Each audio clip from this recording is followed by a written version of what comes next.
morning student. Today we read about the BBT theory or valency bond theory. Valency bond theory depend upon the structure of electron. हम यहाँ पर ये देखेंगे कि such as two atoms of hydrogen, hydrogen के दो atom हैं और अगर ये एटम एक दूसरे के पास आते हैं तो यहाँ पर वीबीटी थ्योरी किस प्रकार से इस पर इफेक्ट डालती है। ये डिपेंड करती है वैलेंसी सेल के इलेक्ट्रॉन पर, इसलिए इसे वैलेंसी बॉन्ड थ्योरी भी कहते हैं क्योंकि यहाँ पर वैलेंसी सेल के इलेक्ट्रॉन ही बॉन्डेड होंगे। ये थ्योरी कोवेलेंट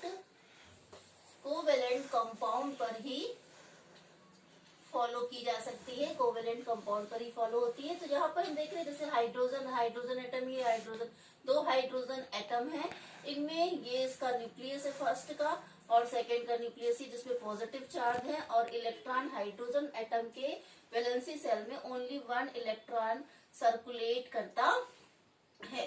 तो यहाँ पे टू टाइप्स के फोर्स क्रिएट होंगे, फर्स्ट है अट्रैक्टिव फोर्स और सेकंड है रिपल्सिव फोर्स। तो अट्रैक्टिव फोर्स कहाँ से कहाँ पर क्रिएट हो रहा है? तो अट्रैक्टिव फोर्स है nucleus and valency electron will be valency shell, इन दोनों के बीच में यहाँ पर अट्रैक्टिव फोर्स क्रिएट हो रहा है, ये फर्स्ट अट्रैक्टिव फोर्स।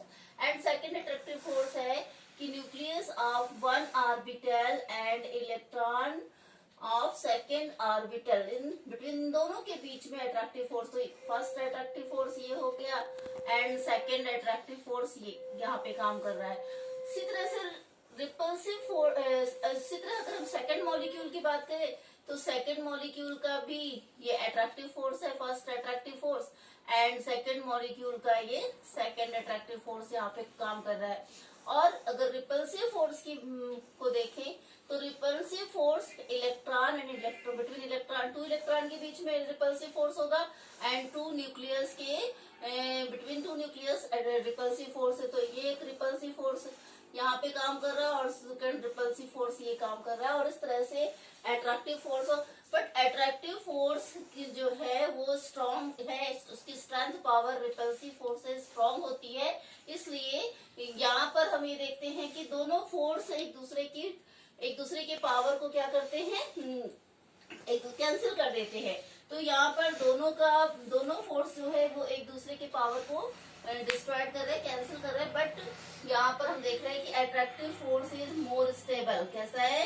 ये मोर स्टेबल है, इसकी स्ट्रेंथ पावर अधिक है और अधिक होने के कारण ये दोनों मॉलिक्यूल एक दूसरे के पास आ जाएंगे, है ना। मतलब इनके बीच में एक अट्रैक्शन स्ट्रेंथ होगी और ये एक दूसरे के पास आ जाएंगे। अब जब ये पास आएंगे तो किस तरह से पास आएंगे?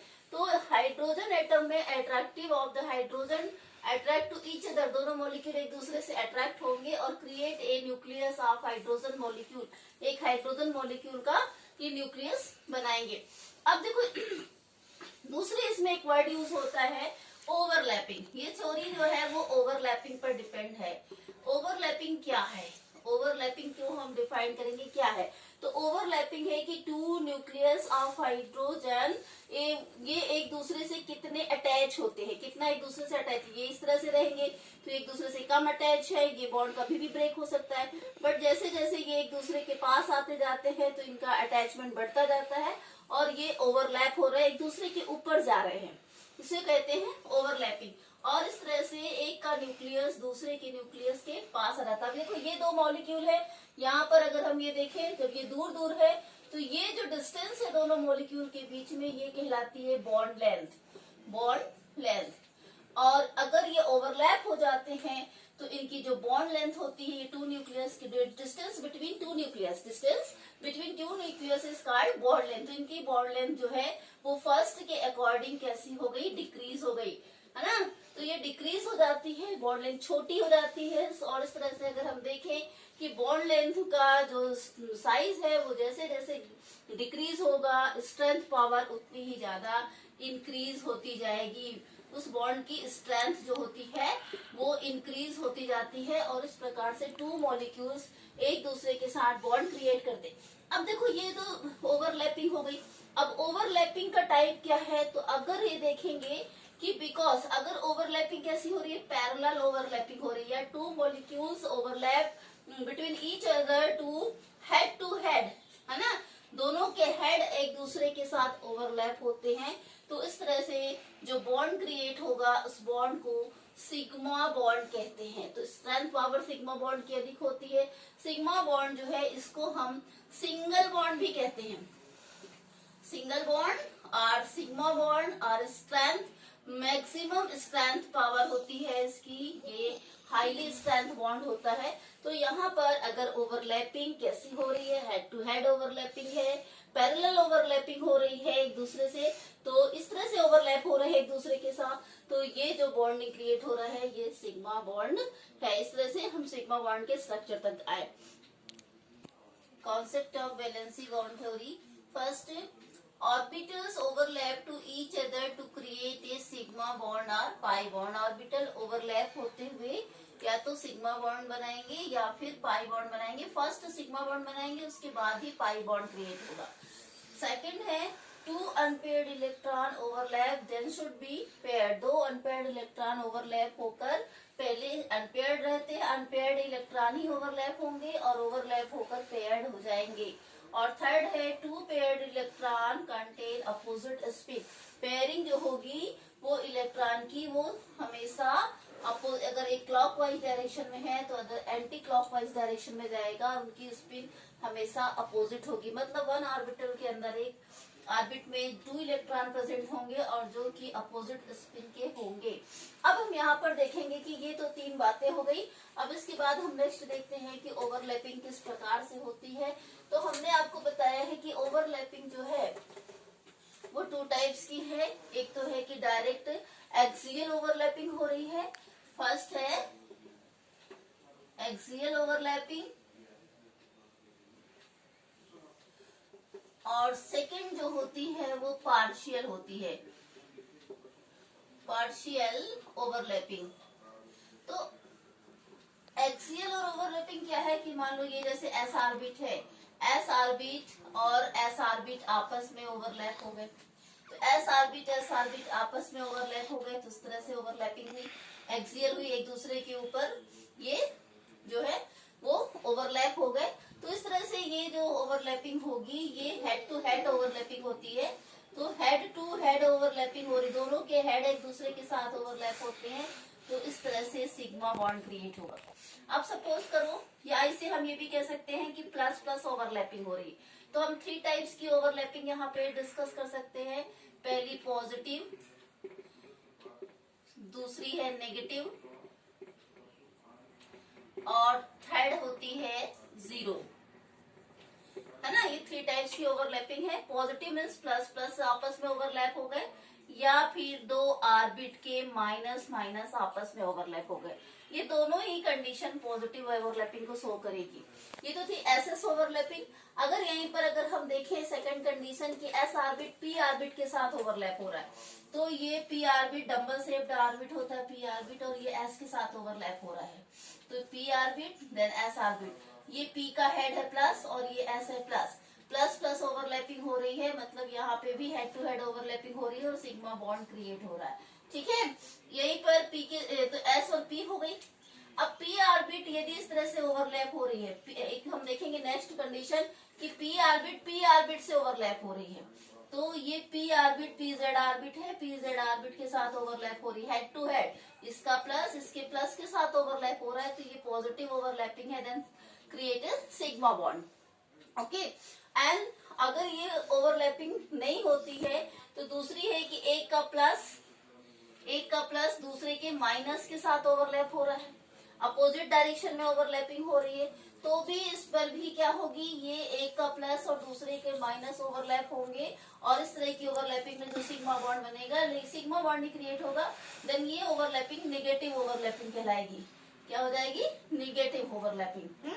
और 0 ओवरलैपिंग होती है कि जबकि कोई ऑर्बिटल किसी भी साइड से आके जुड़ जाए, जैसे मान लो कि ये पी ऑर्बिटल है, अब इसका ये प्लस है, बट एस ऑर्बिट यहाँ पे आके जुड़ रहा है। अगर इस तरह से जुड़ रहा है तो ये उसके पोलर वहां पे आ रहा है, पोलर पॉइंट पे किसी भी हेड पर नहीं ऐड हो रहा है, तो ये ओवरलैपिंग कैंसिल हो जाती है और इस तरह की ओवरलैपिंग को 0 ओवरलैपिंग कहते हैं। Okay, S orbital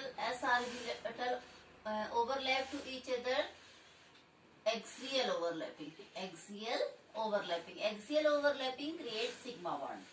S and p orbital overlap to each other, axial overlapping to create sigma bond.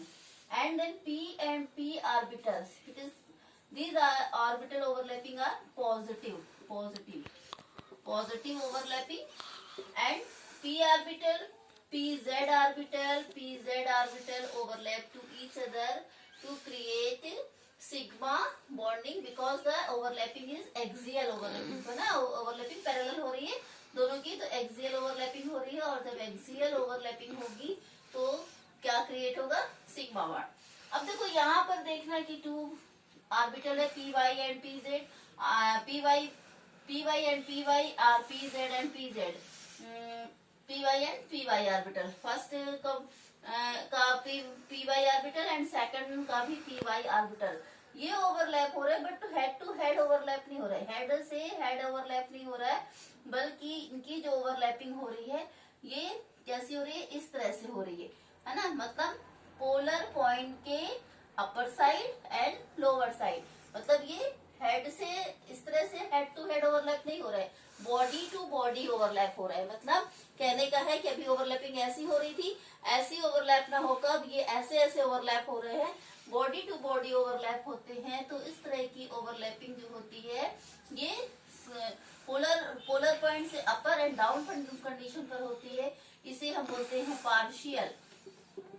Partial overlapping. और पार्शियल ओवरलैपिंग जब होगी तो यहाँ पर पाई बॉन्ड क्रिएट होगा, क्या क्रिएट होगा, पाई बॉन्ड क्रिएट होगा। पाई बॉन्ड डबल बॉन्ड की कंडीशन में होगा, मतलब फर्स्ट बॉन्डिंग एक्सियल होगी, first overlapping axial, then second overlapping is partial, और पहले सिग्मा बॉन्ड क्रिएट होगा उसके बाद ही पाई बॉन्ड क्रिएट होगा। सेकेंड है कि अगर ये पॉजिटिव चार्ज की साइड और नेगेटिव चार्ज की साइड है तो ये ओवरलैपिंग पॉजिटिव है, और अगर ये दोनों एक दूसरे के अपोजिट डायरेक्शन में है, मतलब एक का पॉजिटिव दूसरे के नेगेटिव से और दूसरे का नेगेटिव दूसरे के पॉजिटिव के साथ ओवरलैप हो रहा है, तो इस तरह की ओवरलैपिंग नेगेटिव ओवरलैपिंग शो करती है। अब इसके बाद थर्ड है जीरो ओवरलैपिंग। तो किसी भी कंपाउंड का अगर ओवरलैप नहीं हो रहा है, मतलब हेड टू हेड भी ओवरलैप नहीं हो रहा, बॉडी टू बॉडी भी ओवरलैपिंग नहीं हो रही, बट क्या हो रहा है कि एक मॉलिक्यूल या एक ऑर्बिटल इससे आके बस अटैच हो रहा है, तो इस तरह की ओवरलैपिंग में कुछ भी कंपाउंड में इलेक्ट्रॉन शेयरिंग नहीं होगी, पेयर नहीं क्रिएट होंगे, और इस तरह की जो ओवरलैपिंग होती है वो जीरो ओवरलैपिंग कहलाती है। तो valency bond theory depend on the overlapping of atoms, overlapping of orbitals, और इस प्रकार से हम देखेंगे कि ऑर्बिटल्स में ओवरलैपिंग होते हुए ये नए नए स्ट्रक्चर कैसे क्रिएट करते हैं, कि ओवरलैपिंग से हमें नए नए 3 डायमेंशनल स्ट्रक्चर फाउंड होंगे, और उससे ही हमें वैलेंसी बॉन्ड थ्योरी में पढ़ना है। तो हम सबसे पहले यहाँ पर देखेंगे कि ओवरलैपिंग जो है वो कितने टाइप्स की हो सकती है और उससे कितने टाइप के स्ट्रक्चर क्रिएट हो सकते हैं। तो यहाँ पर ये ओवरलैपिंग जो मॉलिक्यूल्स की है, यहाँ पर एस ऑर्बिटल ओवरलैप हो सकता है, फिर एस पी के साथ ओवरलैप हो सकता है, तो एस पी ओवरलैपिंग हो जाएगी। फिर एस पी के अभी एक मॉलिक्यूल से एक ही ऑर्बिटल से अटैच है, पी ऑर्बिटल 3 लोब्स के होते हैं, तो 2 से अटैच होगा तो sp2 ओवरलैपिंग होगी। अगर s ऑर्बिटल p के 3 से अटैच होता है तो sp3 ओवरलैपिंग होगी। फिर s ऑर्बिटल अगर d ऑर्बिटल से p ऑर्बिटल के साथ साथ d से भी अटैच होता है तो sp3d भी ओवरलैपिंग हो सकती है ना। या फिर d orbital s orbital p orbital इस तरह से अटैच होते हैं कि d की पहली प्रायोरिटी हो जाती है, तो dsp ये 2 से अटैच होते हैं तो dsp2 टाइप ओवरलैपिंग होगी। तो यहाँ पर ये डिफरेंट टाइप्स की ओवरलैपिंग होगी और डिफरेंट टाइप्स के स्ट्रक्चर्स भी यहाँ पे क्रिएट होंगे। अब यहाँ पे एक चीज देखनी है कि ओवरलैपिंग से क्या बनता है, बॉन्ड लेंथ। बॉन्ड लेंथ मिली है जो कि कैसी होती है, यहाँ पे शेयरिंग होगी, बॉन्ड लेंथ डिक्रीज होती जाती है। बॉन्ड लेंथ की जो साइज है ओवरलैपिंग के बाद जो साइज है वो क्या हो जाता है, यहाँ पे डिक्रीज हो जाता है, साइज डिक्रीज होता है।